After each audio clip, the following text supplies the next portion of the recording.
Welcome to Burlap Teachers. Enjoy the video. You start by defining exactly what should happen and what is failing. Be precise about inputs, outputs, and edge cases. Once done, create the smallest reproducible example so you can iterate quickly without wasted context.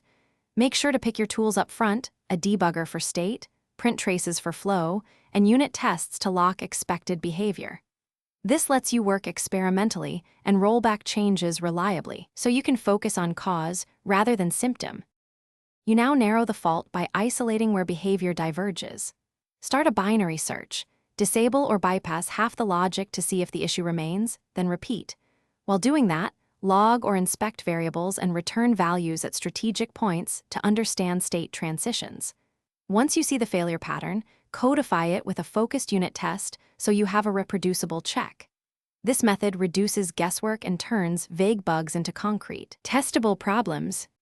You implement the minimal corrective change and immediately run the failing test to verify the fix. Once green, run the full test suite and quick smoke tests to ensure no regressions. If performance is relevant, profile critical paths. Make sure to commit with a clear message and link the test that proves the fix.